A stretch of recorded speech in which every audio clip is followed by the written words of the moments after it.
Ya, nama saya Mugianto. Saya adalah satu dari 9 aktivis pro-demokrasi yang diculik di Kopassus pada tahun 98.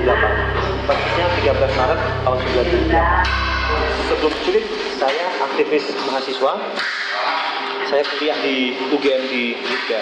Pada masa itu aktivis di dalam kampus ya, di Fakultas Sastra UGM. Tahun 93-94 kemudian kita membentuk organisasi di tingkat universitas, Komite Penegak Hak Politik Mahasiswa Tegak 5. Kemudian kita berjaringan dengan organisasi mahasiswa di tingkat nasional. Kemudian kita membentuk SMID, Solidaritas Mahasiswa Indonesia untuk Demokrasi, yang kemudian bergabung dan menjadi sayap organisasi mahasiswanya Partai Rakyat Demokratik (PRD).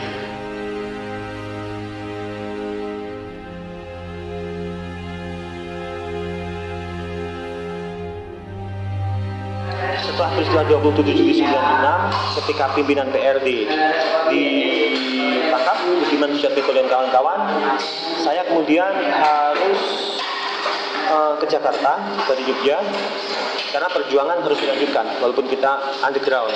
Dan satu yang menjadi tanggung jawab saya pada masa itu adalah melakukan kampanye internasional untuk mendukung demokratisasi di Indonesia, pembebasan tampol-nampol dan sebagainya.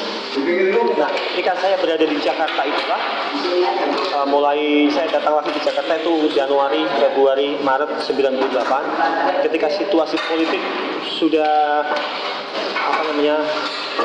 keotik, dan secara ekonomi sedang di puncak-puncaknya krisis ekonomi, bagi bagian dari krisis ekonomi global pada waktu itu.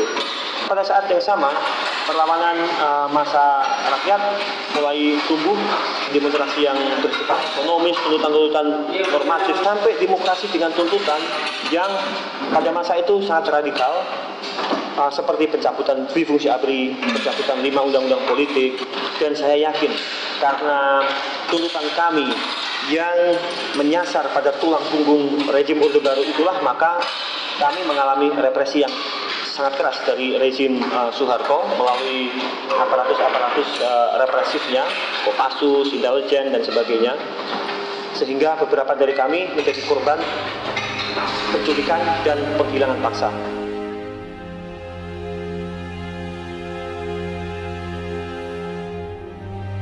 Sebetulnya mulainya bulan Februari Pius, Desmond, Haryanto Taslam diculik, kemudian Suyat, kawan kami dari PRD juga diculik. Kemudian bulan Maret tanggal 12, kawan-kawan yang sedang menghadiri konferensi pers di LBHI membentuk organisasi KNPD, Komite Nasional Perjuangan Demokrasi, juga diculik, seperti yang dialami Waluyo Jati, Firman Hindrawan, Faisal Reza, 12 Maret 98. Saya sendiri diculik pada tanggal 13 Maret 98 di rumah rusun Klender, Jakarta Timur, bersama dengan Nesar Patria dan Aan Rusdianto. Jadi itu yang saya alami pada tahun 98. Saya diambil dari rumah, dibawa ke markas Koramil Duren Sawit, Jakarta Timur, dibawa ke Kodim Jakarta Timur. Dari Kodim itulah kemudian saya dibawa pakai kendaraan, mata mulai ditutup ke suatu tempat yang kita tidak tahu. Tetapi begitu kendaraan berhenti, saya diturunkan, ternyata rupanya sudah masuk ruang penangkapan, ruang penyiksaan.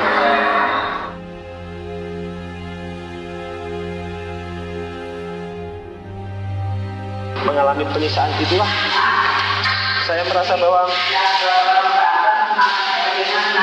sebentar lagi saya akan mati, akan dibunuh oleh mereka. Jadi saya berada dalam situasi di mana hidup dan mati itu sangat tipis.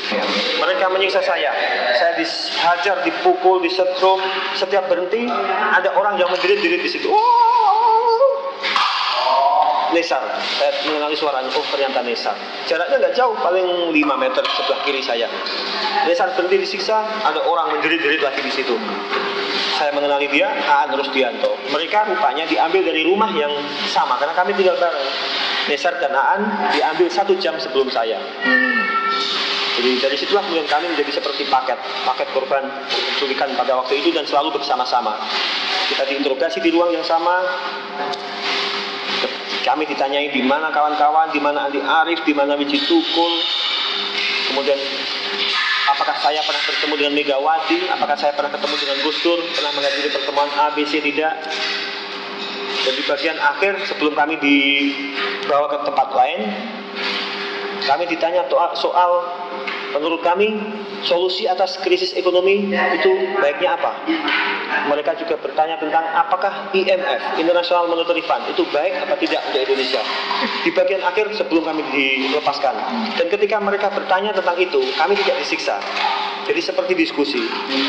Walaupun kami dalam posisi tidur terus-menerus, mata ditutup, diikat, tapi ketika mereka tanya itu tidak ada penyiksaan. Dan sebelum sesi diskusi itu digelar, ruangan kami dengar sedang disiapkan. Mereka geser-geser meja, tenang, segala macam. Saya menduga itu pimpinan mereka. Dan waktu itu saya belum mengenal Prabowo, saya belum mengenal dan suara Muhdi PR, Kolonel Kairawan, Safri Samsudin, saya belum familiar dengan suara mereka. Dan bisa jadi mereka adalah entah salah satu dari orang-orang ini. Itu pengalaman saya yang dari tempat itu 2 hari 2 malam disekap, diinterogasi, kemudian dipindah ke Polda Metro Jaya dan kami ditahan selama 3 bulan. Setelah itu kami dilepaskan karena Habibie sudah jadi presiden dan Habibie mencabut undang-undang anti subversi. Dan pengacara kami pada waktu itu salah satunya adalah Cak Munir. Jadi Cak Munir adalah orang yang secara personal banyak membantu saya. Karena ketika saya berada dalam situasi ketakutan yang luar biasa, trauma, karena baru saja mengalami periksa yang mengerikan itu, muncul figur Cak Munir. Selain Cak Munir ada juga Esther Yusuf. Esther Yusuf juga pengacara saya, Ori Rahman, dan ketika mereka datang mengunjungi saya sangat senang, merasa aman karena waktu itu tidak ada yang berani mengunjungi kami di Polda Metro Jaya karena kawan-kawan kami semuanya dicari, semuanya buron.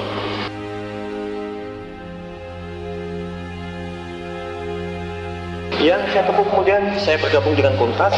Saya diminta teman-teman Kontras untuk melakukan advokasi internasional. Saya pergi ke Filipina, karena di Filipina sudah ada organisasi korban penghilangan paksa pada masa Marcos dulu, yang namanya FIND, Families and Friends of Involuntary Disappearances.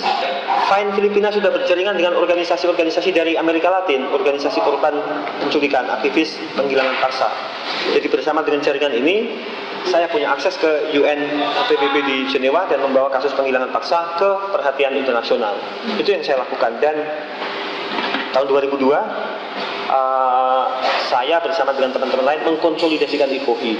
Dan mengapa kami konsolidasikan IKOHI? Karena kami ingin para korban, survivor, keluarga korban itu harus menjadi pelaku aktif dari advokasi untuk keadilan, menjadi pejuang-pejuang, human rights defender.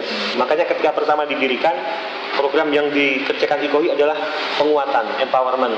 Dan terutama yang pertama-tama kali kami lakukan adalah penguatan psikologis, program-program trauma healing, membangun kepercayaan diri supaya berani berbicara, berani buka mulut, confident sebagai manusia. Karena sebagai korban kita ini kan sebetulnya mau dihancurkan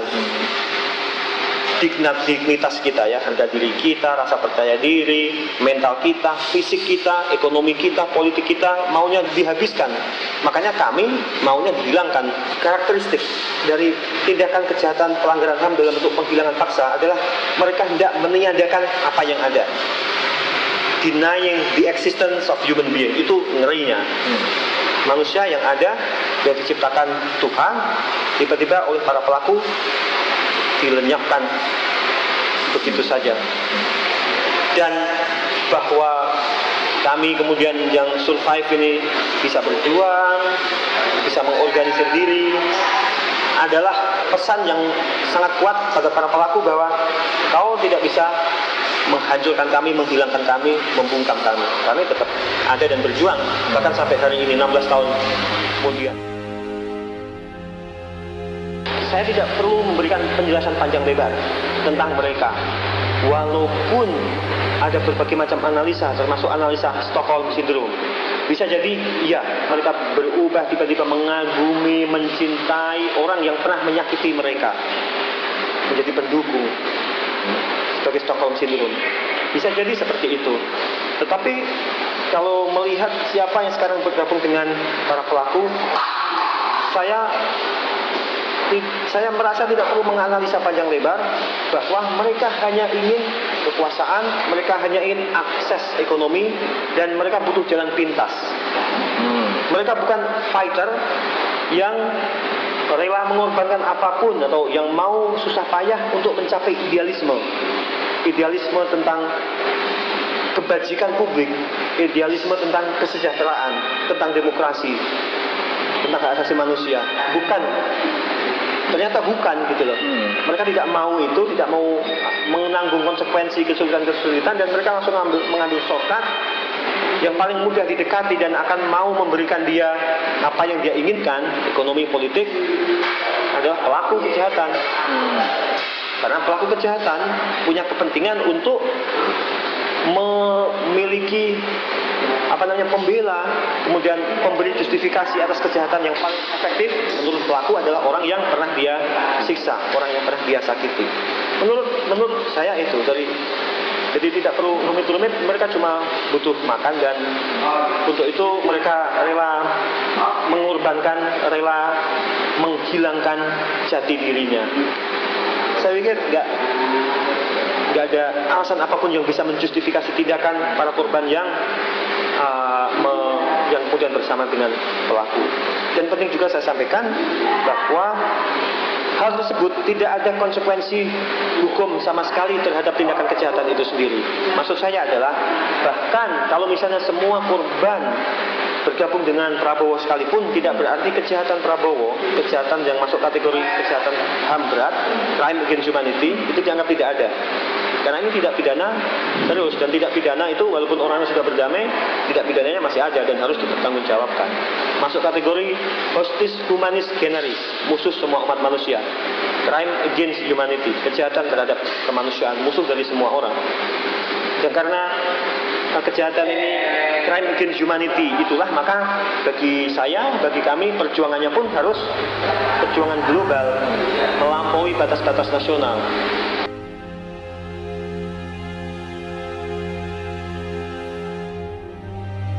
Jangankan bagi kami bagi masyarakat biasa yang bukan korban langsung pelanggaran HAM aja sulit, apalagi bagi kami, korban pelanggaran hak asasi manusia.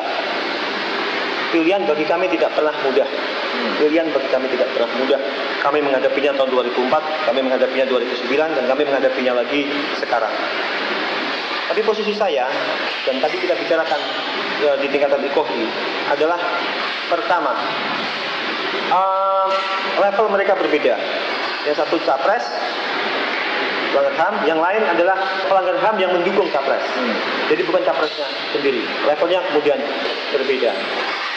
Dalam situasi yang demikian, sikap saya dan sikap kami di IKOHI adalah bahwa kita tidak bisa pura-pura netral seperti selama ini, seperti sebelumnya. Kita tidak bisa pura-pura netral karena nasib kita, nasib penyelesaian kasus, nasib demokrasi, nasib HAM di Indonesia dipertaruhkan.